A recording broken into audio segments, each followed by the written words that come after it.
신앙 고백 우리 하겠습니다. 나는 전능하신 아버지 하나님 천지의 창조주를 믿습니다. 나는 그의 유일하신 아들 우리 주 예수 그리스도를 믿습니다. 그는 성령으로 잉태되어 동정녀 마리아에게서 나시고 본디오 빌라도에게 고난을 받아 십자가에 못 박혀 죽으시고 장사된 지 사흘 만에 죽은 자 가운데서 다시 살아나셨으며 하늘에 오르시어 전능하신 아버지 하나님 우편에 앉아 계시다가 거기로부터 살아있는 자와 죽은 자를 심판하러 오십니다.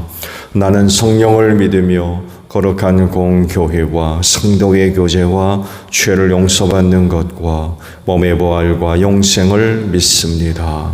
아멘. 찬송가 446장 우리 부르시죠.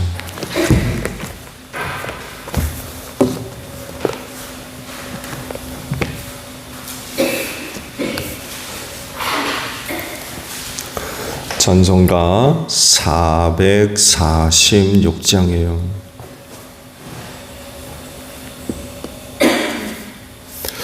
주 음성회는 참 기쁨 없도다. 날 사랑하신 주 늘 계시옵소서. 기쁘도다. 항상 기쁘도다. 나 주께 왔사오니 복 주옵소서. 나 주께 왔으니 복 주시옵소서. 주 함께 계시면 큰 시험이기네. 기쁘도다. 항상 기쁘도다. 나 주께 왔사오니 복 주옵소서.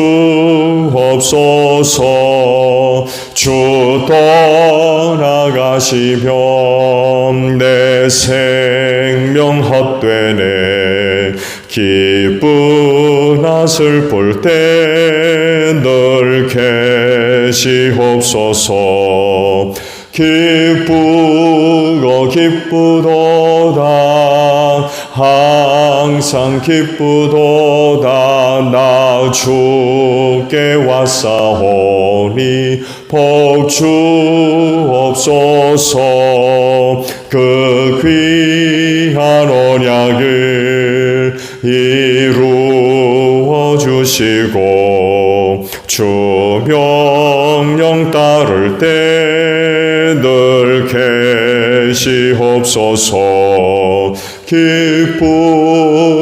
기쁘도다. 항상 기쁘도다. 나 주께 왔사오니 복 주옵소서. 아멘. 말씀을 봅니다. 열왕기하 4장 18절에서 37절까지 보겠습니다.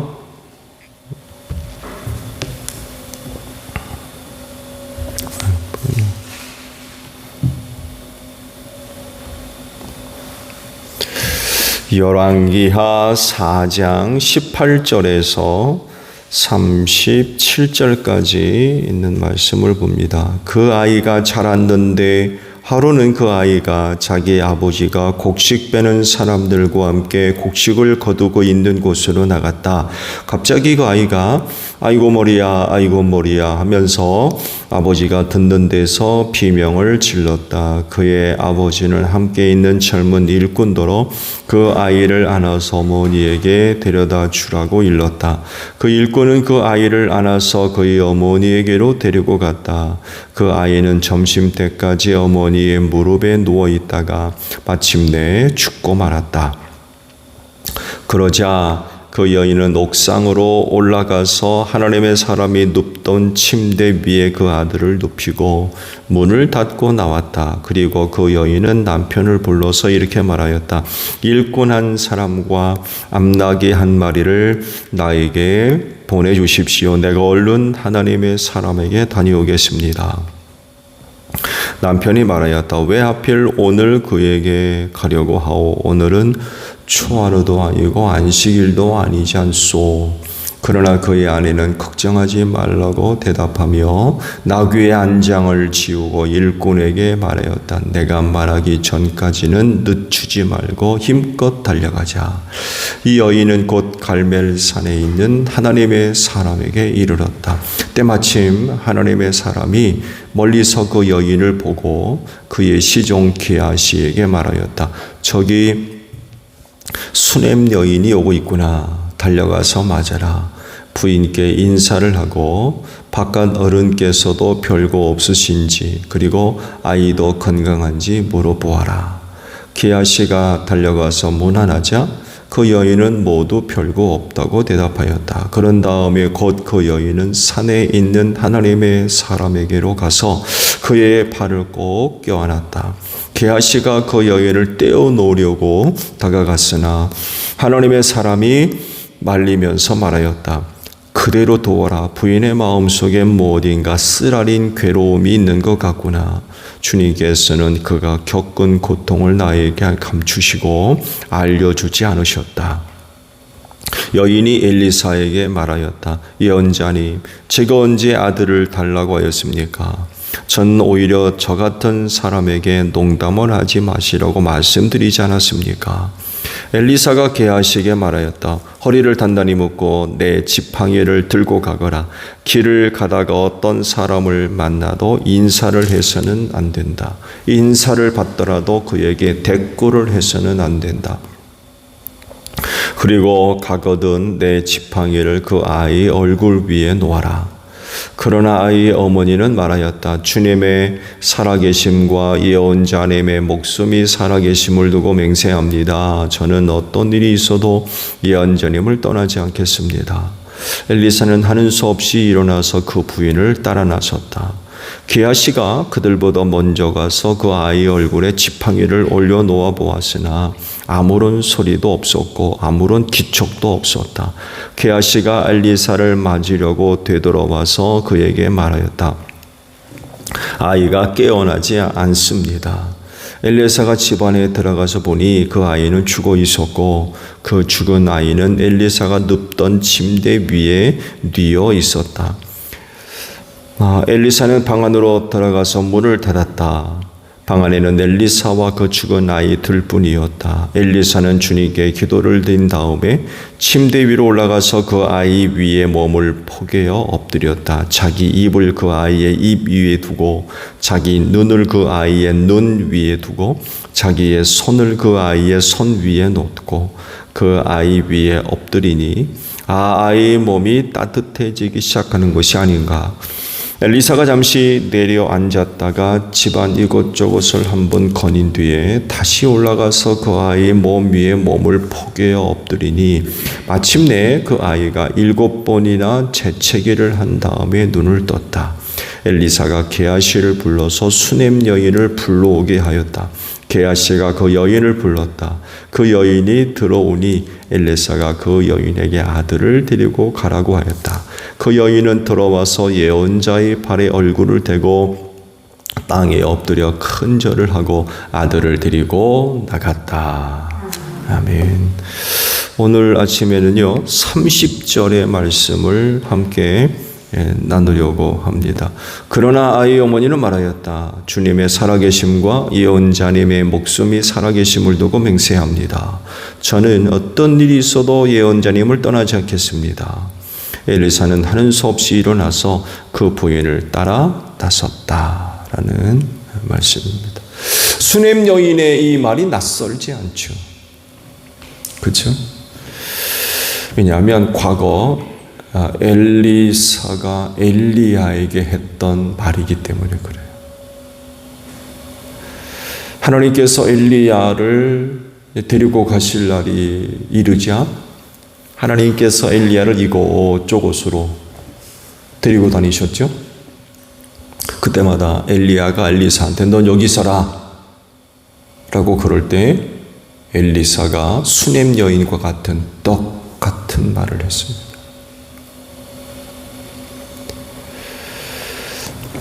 엘리사가 수냄 여인으로부터 이런 고백을 들었을 때 내심 당황하지 않았을까요? 내가 했던 말을 수냄 여인이 똑같이 하고 있거든요. 이 얘기는 뭘 얘기냐면 수냄 여인의 마음을 엘리사가 알고 있다는 거예요. 자기도 그때 똑같은 마음을 갖고 있었기 때문에 그렇습니다.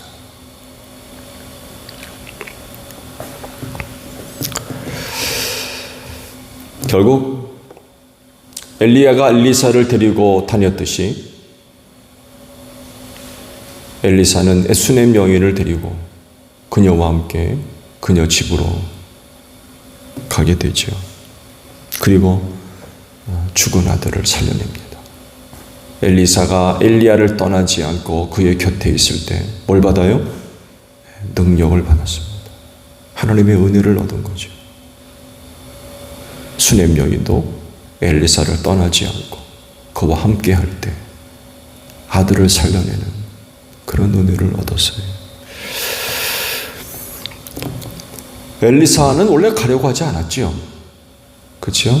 그 사정 이야기를 듣고 엘리사 생각에는 자기가 가지 않고 자기가 가지고 있던 지팡이를 시종 게하시한테 맡기고 그로 하여금 그 지팡이를 죽은 아이 얼굴 위에 올려놓으면 되겠다 하고 생각했던 것 같아요. 근데 수냄 여인이 안 떠나겠다는 거예요. 엘리사와 함께 하겠다는 거죠. 기하시가 먼저 갔다고 그래요. 그래서 엘리사가 자기한테 맡겨준 지팡이를 죽은 아이 얼굴 위에 올려놓았으나 아무런 기척이 없어요. 그 뒤 이제 엘리사가 수냄 여인과 도착을 하게 됐고 죽은 아이 방에 들어가게 되죠. 그리고 기도를 드리고 그 죽은 아이의 몸 위에 자기 몸을 퍼겠다고 그러죠. 그걸 2번 합니다. 놀라운 일이 벌어졌죠. 7번이나 재치기를 하고 아이가 살아났대요. 놀라운 일입니다.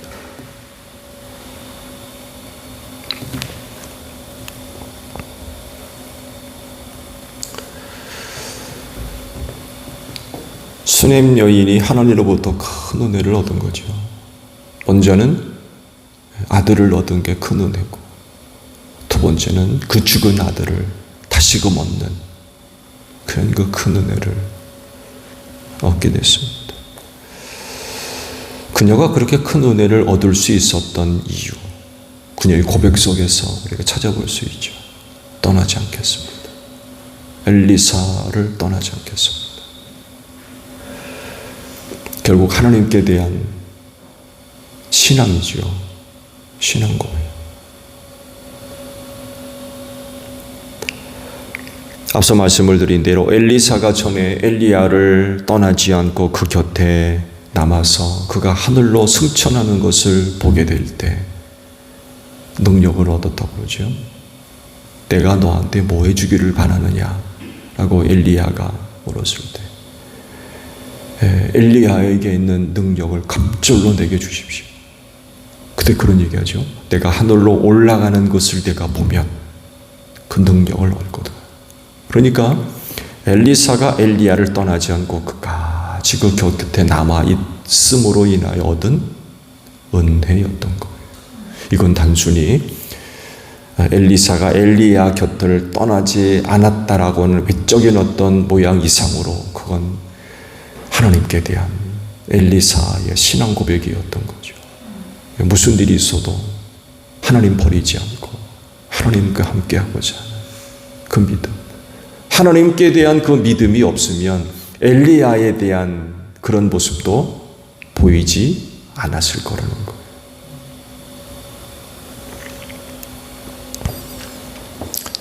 떠날 수도 있었죠. 떠날 수도 있었습니다. 왜?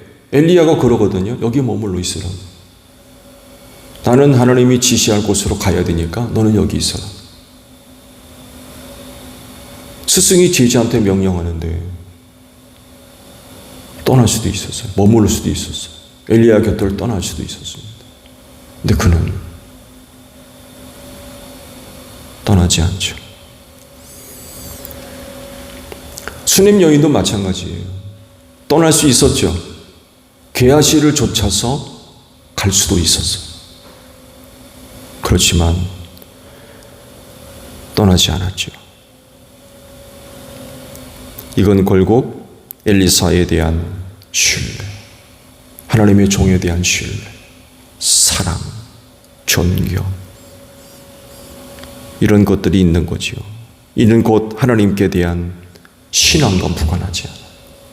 만약 그녀에게 수냄 여인이 하나님께 대한 그런 신앙의 내용들이 없었다고 하면 엘리사를 대접하지도 않았고 늘 그 곁을 지나갔다고 그러잖아요.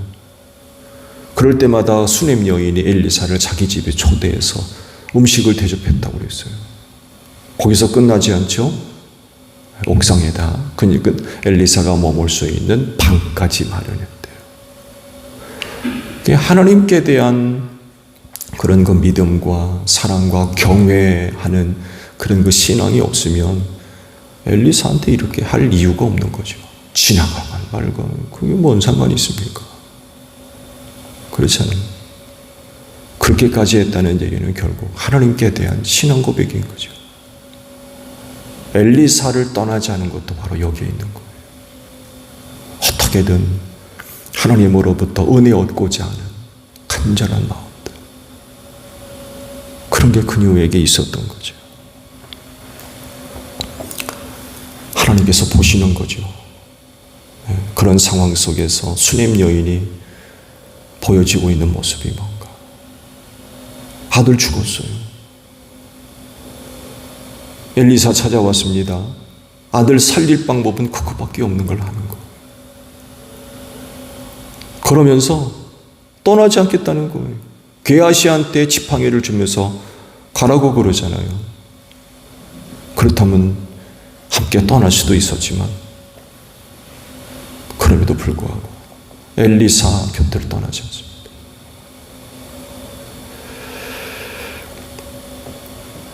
말씀을 드린 대로 수냄 여인의 그 마음,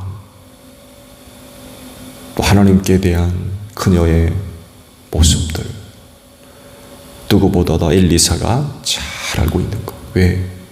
자기 모습을 보고 있거든요. 자기도 전에 그랬거든요.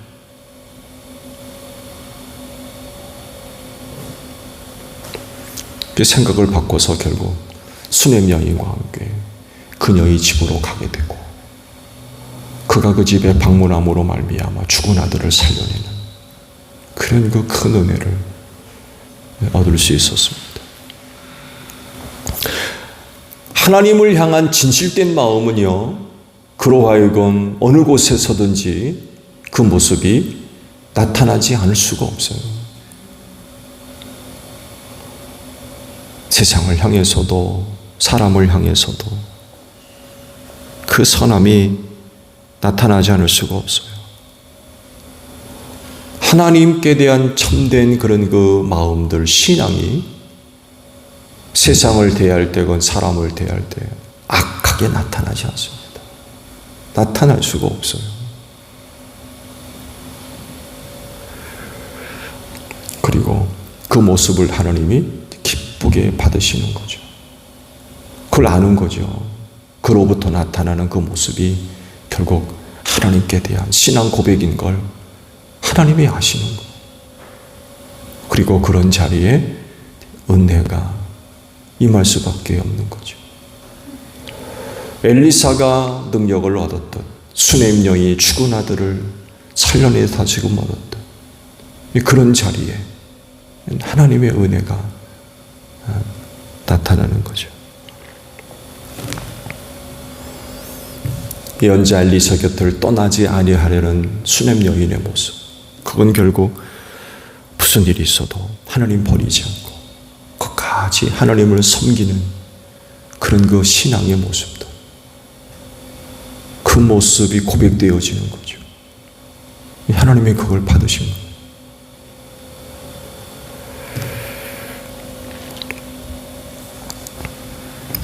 그럴진데 하나님을 향한 여러분의 마음 변치 않기를 바랍니다. 그 믿음 변치 않고 무슨 일이 있어도 하나님 섬기는 가운데 하나님의 은혜를 얻는 여러분들이 되시기를 바랍니다. 주기도문합니다. 하늘에 계신 우리 아버지, 아버지의 이름을 거룩하게 하시며 아버지의 나라가 오게 하시며 아버지의 뜻이 하늘에서와 같이 땅에서도 이루어지게 하소서. 오늘 우리에게 일용할 양식을 주시고 우리가 우리에게 잘못한 사람을 용서하여 준 것 같이 우리 죄를 용서하여 주시고 우리를 시험에 빠지지 않게 하시고 악에서 구하소서. 나라와 권능과 영광이 영원히 아버지의 것입니다. 아멘.